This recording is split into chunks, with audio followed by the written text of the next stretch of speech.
मग सौनक विचारू लागले स्वतःना, कारण इथं कसं आहे, परीक्षितीला भगवंत सांगू लागले सुखदेव, आणि तिकडं मैत्री ऋषीला, इदूर काकाला मैत्री ऋषी सांगू लागले, आणि सौनक ऋषीला सूत, असे 3 ठिकाणी आहे बघा. आणि आता आपणाला त्यांनीच श्रवण केलेलं ऐकायचं आहे. मग जगाची उत्पत्ती का झाली, अवतार का घेतले, याचं वर्णन झालं काल. कारण यदा यदा धर्मस्य, ज्यावेळेस संकट येऊ लागलं मग भगवंताला अवतार घ्यावा लागले. 24 अवतार सांगितले, उत्पत्ती सांगितली. कारण प्रश्न पडला होता. सौनक विचारू लागले, अहो मग जगाची उत्पत्ती कुणा केली मग, आणि हेच प्रश्न कुणाला पडला होता, नारद ऋषीला. कारण नारद ऋषी एकदा गेले होते ब्रह्मदेवाकडे, आणि ब्रह्मदेव काय करीत होते, तपश्चर्या करीत बसले होते. त्यांना आश्चर्य वाटलं, कारण जग निर्मितीचा माझा पितामह सगळ्याचा निर्मिती करणारा, आणि ह्याच्यापेक्षा कोणी श्रेष्ठ आहे का, अजून कोणी आहे का जग निर्माण करणारा. हे कोण्या देवाचं तप करीत असतील, कोण्या देवाचं नामस्मरण करीत असतील. नारदाने जवळ जाऊन विचारलं, पिताश्री तुम्ही कुणाचं तप करतात, कुणाचा जप करतात, तुम्ही तर सृष्टी निर्माते आहेत, मग अजून तुमच्यापेक्षा कोणी आहे का मोठं. ब्रह्मदेवाने सांगितलं, नारदा मी तर कारण आहे.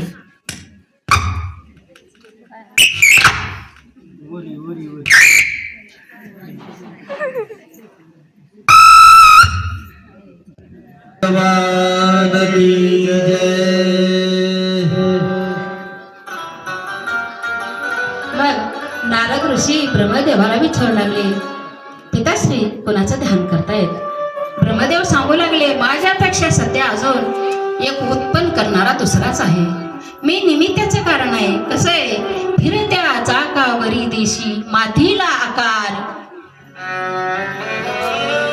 तो वेडा कुंभार विठ्ठला, तू वेडा कुंभार विठ्ठला, तू वेडा कुंभार विठ्ठला, तू वेडा कुंभार विठ्ठला, तू वेडा कुंभार.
कृष्ण भगवान की जय. जय जय श्री राधेश्याम. फिरत्या चाका वरशी देशी मातीला आकार, माझ्यापेक्षा ह्या जगाची निर्मिती करणारा दुसराच आहे कोणी. कारण मी निमित्त मात्र आहे. मग कोण आहे, पण तिथं काय केलं, चतुर्श्लोकी भागवताची रचना केली आणि त्याचेच 1000 श्लोक बनविले महाराज. आणि त्यामध्ये सांगितलं, मी ज्यावेळेस इकडं आलो होतो काहीच दिसत नव्हतं, मला सगळं पाणीच पाणी दिसत होतं. मी बघितलं मला निर्मिती करणारा कोण आहे इथं. आता शोधच लागलो. भगवंताने साक्षात दर्शन दिलं. दर्शन दिल्याच्या नंतर सांगितलं, ब्रह्मदेवा तुझी उत्पत्ती माझ्या बेंबीच्या देठातून कमळ निघाले आणि त्याच्यातून तुझी निर्मिती झालेली आहे. तुला जगाची निर्मिती करायची आहे. मग ब्रह्मदेवाने निर्मिती केली. तिथून पुढे जगाची निर्मिती काल सांगितल्याप्रमाणे ब्रह्मदेवाने 4 कुमाराला जन्म दिला, म्हणजे उत्पन्न केले सनकादिक. त्याच्यानंतर 10 मुलांना घडवलं त्यांनी. कोण? दक्षा, नारद आणि सगळे ऋषी यांची उत्पत्ती झाली. पण नंतर अजून सगळे सृष्टीची उत्पत्ती केली महाराज. सरपटणारे, 4 पायाला चालणारे आणि प्राण्याची उत्पत्ती केली. मग 11 रुद्राची उत्पत्ती केली. पण त्यांना समाधान वाटत नव्हतं. रुद्राची उत्पत्ती केली आणि त्यांना सांगितलं तुम्ही पण काय करा, उत्पत्ती करू लागा, जगाची निर्मिती करायची आहे. आता रुद्र म्हणल्यास कसं आहे, तामस स्वभावाचे. आता त्यांनी उत्पन्न केलेले कसे होऊ लागले? साप, विंचू, मधमाशा, मच्छर पृथ्वीवर त्रास देऊ लागले. मग थांबविली उत्पत्ती आणि त्यांना काही समाधान होईना.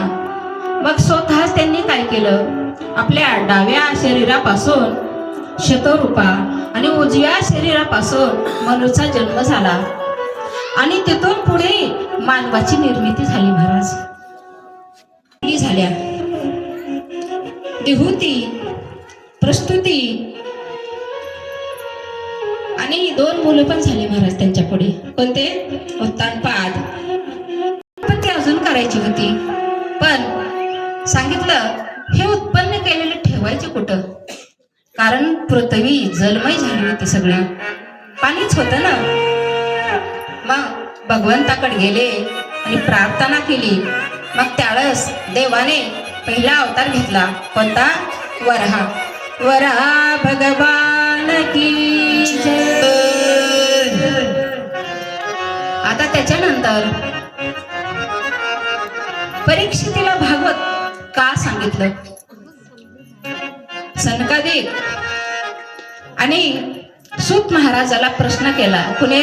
सौनकाने. परीक्षितीला भागवत का सांगावं? सांगण्याचं कारण काय? कारण आता एवढी भागवताची रचना केल्याच्या नंतर मला सांगा, आपण मिळवलेलं धन कुणाला देतात? आपण संपत्ती गोळा केलेली आपल्याच मुलाला देतात ना. मग आता हे रचलेलं भागवत कुणाला द्यायचं प्रश्न पडला. आता हे कसे होते? सुखदेव गुहेत जाऊन बसलेले होते महाराज त्यावेळेस. मग आता त्यांना बोलवायचं कसं? विरक्त साधू होते. पण तिथं ह्या श्लोकाचं पाठांतर केलं. जा म्हणे आणि त्यांच्या गुहेच्या बाजूला काय करा, ह्या श्लोकाचं चिंतन करा. पण त्या सच्चिदानंद रूपाय विश्वोत्पत्त्यादि हेतवे तापत्रे विनाशे श्रीकृष्ण वयं नमः. आता सुखदेवाला एवढा गोड चिंतन ऐकू आलं कानावर आणि तल्लीन झाली हे ऐकून. सच्चित आनंद. बघा ना, सत्य म्हणजे काय?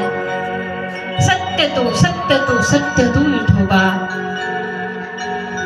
चित ब्रह्म सतत चौकट भरलेला आहे, कानात भरलेला आहे. आणि आनंद, आनंदाला दुसरा शब्दच नाही महाराज. आता प्रत्येक गोष्टीला विरुद्ध शब्द असतो. रात्र झाली की दिवस, पुरुष झाला की स्त्री, पण आनंदाला शब्दच नाही. सुख असलं तर दुःख येतंय महाराज. हे आनंद, हे आनंद नित्य आनंद, नित्य निरामय आहे का नाही? मग असा आनंद माझा भगवंताचं स्वरूप आहे. जो सत्य म्हणतात ते सत्य कधी नष्टच होत नाही. कारण सत्य कधी नष्ट होत नाही, त्याला सत्य म्हणतात. बाकी जे दिसतंय ते नष्ट होतंय. परमात्मा कसा आहे? दिसत नाही पण सत्य आहे. मग अशा भगवंताचं चिंतन आता हे कोणाला द्यायचं, झेपतच नाही ना. म्हणून तिकडं ते श्लोक पाठविला आणि त्यांच्या मनातच घर करून राहिला. ह्या भगवंताचं मला कधी दर्शन होईल, कधी दर्शन होईल मला, सत चित आनंद. कारण बघा ना, तिन्ही तापाचं हरण करणारा सत आणि चित. कोणते तिन्ही ताप? आध्यात्मिक, आदि दैविक, आदि भौतिक. ह्या तिन्ही तापाचं हरण करणारा सत्य स्वरूप असा भगवंत. आणि याच्याच नामामध्ये तल्लीन जिकडं तिकडं कृष्णमूर्ती दिसू लागली. सुखदेवाला ध्यान लागून गेलं आणि येडा झाला. तळमळ सुटली होती, मला द्या हे श्लोक. त्यांना सांगितलं एकच नाही 18,000 श्लोक आहेत असे, आणि ते तुम्हालाच देणार आहेत. कारण आई वडिलांनी साठवलेलं धन असतंय ते फक्त पुत्रालाच भेटत असते. आणि खरं म्हणलं तर दुसऱ्याने घेऊ बी नाही, कारण पचत नसतंय, दुसऱ्याचं धन पचत नसतंय माणसाला. म्हणून आई वडिलाचं फक्त आपल्या मुलाला द्यायचं असतं. मग तसंच वाटलं यासांना पण. यास आले आणि त्याला सांगितलं की हे भागवत सांगून टाकलं त्यांना. कुणी? यासाने सुखदेवाला सांगितलं. मग त्याच्यात काय सांगितलं? आता ही उत्पत्ती सांगितली. पहिल्यांदा काय आलं? मग त्यांनी सांगितलेलं भागवत परीक्षितीला का सांगितलं असा प्रश्न विचारला. परीक्षितीला का सांगाव? आता हे तर विरक्त साधू होते, पण परीक्षिती एवढा विरक्त होता का? होता. हो, परीक्षिती खूप पुण्यवान होता. बघा तुम्ही, कारण त्यांच्या कुळामध्ये कितीतरी पवित्र लोक होऊन गेलेले होते. आता नुसत्या द्रौपदीचं तुम्ही जर चिंतन केलं, आता पुढे तिचं येणारच आहे, पण थोडक्यात सांगते तुम्हाला, किती महान द्रौपदी होती ती. अहो, तिच्या रात्रा दिवस बंधू म्हणून संग राहत होता कृष्ण भगवंत. आणि बहीण मानलं होतं. स्वतःची बहीण होती सुभद्रा, पण तिच्यापेक्षा जास्त प्रेम होतं द्रौपदीवर. आणि तिचा अर्जुन बघा ना, रोमा रोमामध्ये कृष्ण नाम ठसून गेलं होतं. अहो, एवढंच नाही, त्यांचे केस सध्या झुपीमध्ये कृष्ण कृष्ण म्हणत होते.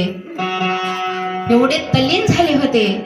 मग एवढे महान त्यांच्या कुळामध्ये निकीनं राहणारे, धर्मानं वागणारे एवढं पवित्र कुळ होतं. अशा होती जे सात्विक कुळी कन्या पुत्र, होती जे सात्विक कुळी कन्या पुत्र, होते जे सात्विक कुळी कन्या पुत्र, होते जे सात्विक कुळी कन्या पुत्र, होते जे सात्विक कुळी कन्या पुत्र, होतीचे सात्विक कुळी कन्या पुत्र, होतीचे सात्विक कुळी कन्या पुत्र, होतीचे सात्विक कुळी कन्या पुत्र, होतीचे सात्विक कुळी कन्या पुत्र, होतीचे सात्विक.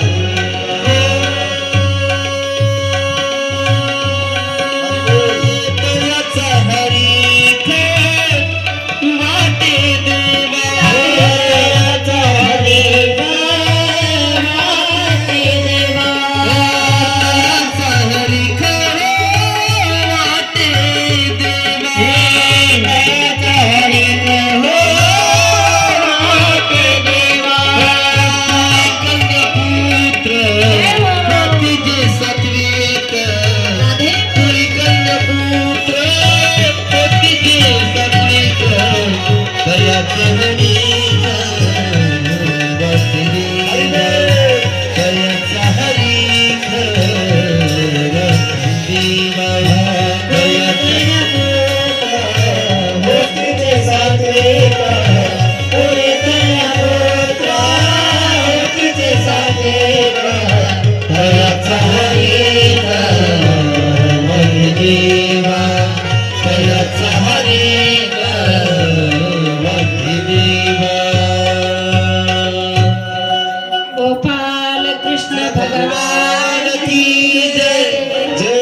कन्या पुत्र होती जे सात्विक, तयाचा हरिक वाटे देवा. भगवंताला सध्या हेवा वाटतो असे कुळी कन्या पुत्र झाल्यास महाराज. परीक्षिती राजा होता. अहो आपण किती म्हणताल माझा देव माझा देव, पण देवानं म्हणलं पाहिजे आपणाला माझं म्हणून. कारण देवानं आपल्यासाठी रडलं पाहिजे, आपण रडून फायदा नाही महाराज. माझ्या द्रुपदीसाठी भगवंत रडत होता, कारण देव भक्तासाठी रडत असतोय. आता त्याच कुळामध्ये रणामध्ये, कारण महाभारतामध्ये युद्ध सुरू झालं आणि रणामध्ये महाभयानक युद्धामध्ये दुर्योधन पडला होता. कारण इथं धर्माचं आणि अधर्माचं भांडण होतं आणि धर्माचा कधी बी विजय झाल्याशिवाय राहत नाही, अधर्माचा नाश झाल्याशिवाय राहत नाही. मग दुर्योधन पडला होता रणामध्ये आणि तेवढ्यामध्ये अश्वत्थामा गेला. म्हणू लागला, मित्रा अरे तुला अपयश आलं, तुझा पराजय झाला, खूप दुःख वाटतंय मला. पण आता शेवटच्या क्षणाला सांग मी तुझ्यासाठी काय करू शकतोय. आता काय करणार आहे, त्याला दुःख झालं होतं. पण दुर्योधन म्हणू लागला, मित्रा दुःख तर झालंय मला, पण मला मरणाचं दुःख नाही झालं. मग कशाचं झालंय. अरे आम्ही 100 असून आमचा मृत्यू झाला, पण हे 5 असून त्याच्यातलं एक सध्या मेलं नाही. कसंय महाराज, आपली नुकसान झाली तरी चालतंय, पण दुसऱ्याची प्रगती झालेली आवडत नाही. आणि दुःखाचं हेच कारण असतं माणसाचं. मग आपली नुकसान किती बी होऊ द्या, पण दुसऱ्याची प्रगती अजिबात आवडत नाही. तेच तिथं दुर्योधनाला दुःख वाटू लागलं. मग मी काय मदत करू तुझी. म्हणे माझ्या आता शेवटच्या क्षणाला तरी तू काय कर, पांडव मधलं एक तरी मेलं पाहिजे, एवढं काम करतो. काही हरकत नाही म्हणे.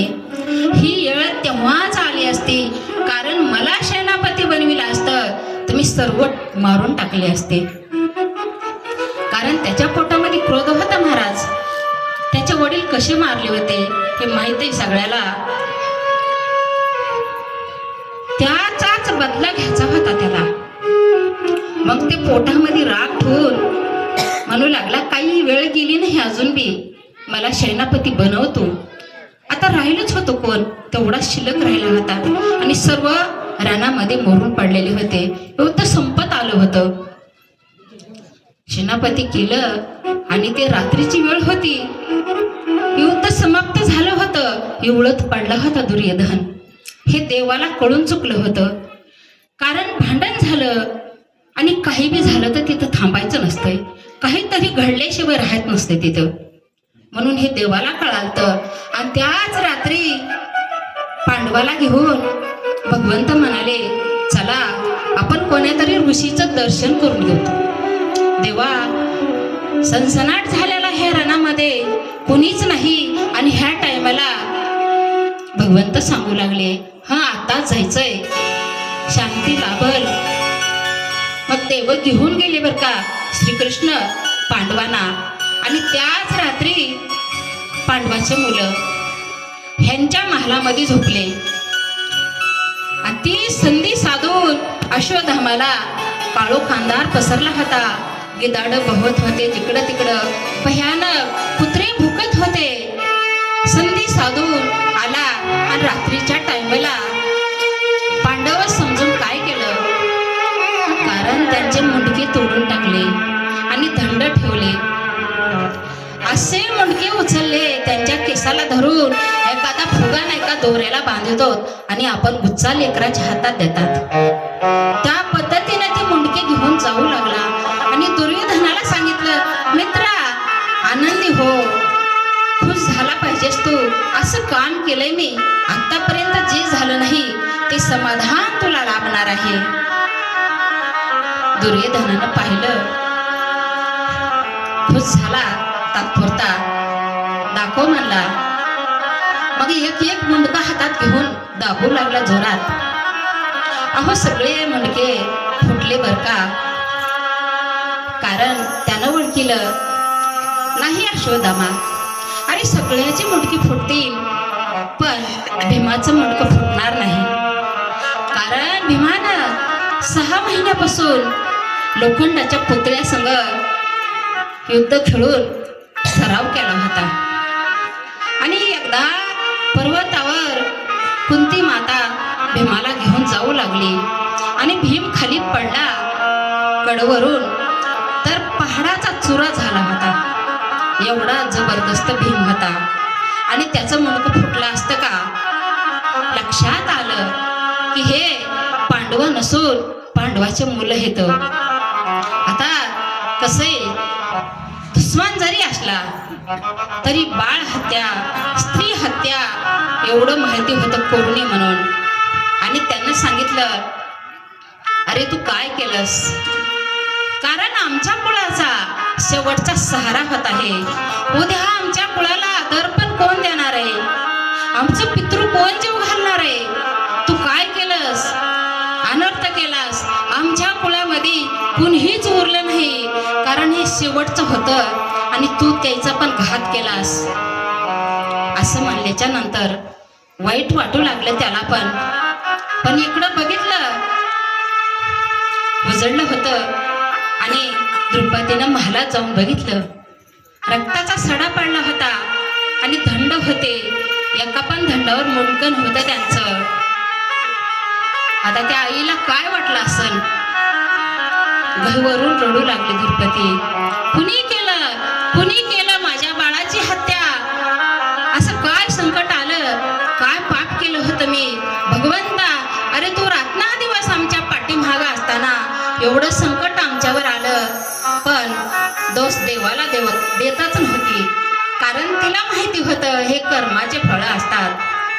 देव कितीही संघ जरी असला, ज्याचे त्याचे कर्म असते. तर आमच्यासारखं नाही महाराज. आमच्या शेतामध्ये जर पाऊस नाही पडला आणि पेरणी झालेली असली तर आम्ही म्हणतात नाही जायचं. पाऊस नाही, पाणी नाही आणि वारीला कशाला जायचंय आम्हाला? अहो एवढंच नाही, आम्ही पूजापाठ करतात, देवधर्म करतात आणि एखादं जर आमच्या घरामध्ये संकट आलं किंवा आमच्या घरात काहीतरी घडलं तर आम्ही चक्क सोडून देतात महाराज. संचिता वासोनी भोगतोन गाणे, संचिता वासोनी भोगतोन गाणे, संचिता वासोनी भोगतोन गाणे, संचिता वासोनी भोगतोन गाणे, संचिता वासोनी भगतोन गाणे, संचिता वासोनी भगतोन गाणे, संचिता वासोनी भगतोन गाणे, संचिता वासोनी करावेत मानी,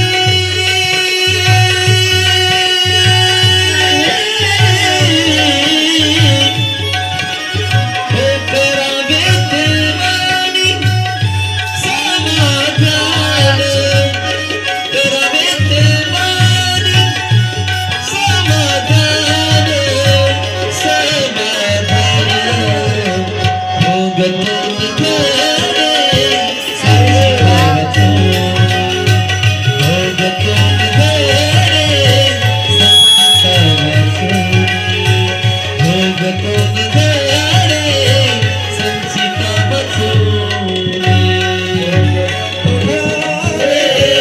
संचिता वासोनी भोगतोन गाणे, संचिता वासोनी भोगतोन गाणे, संचिता वासोनी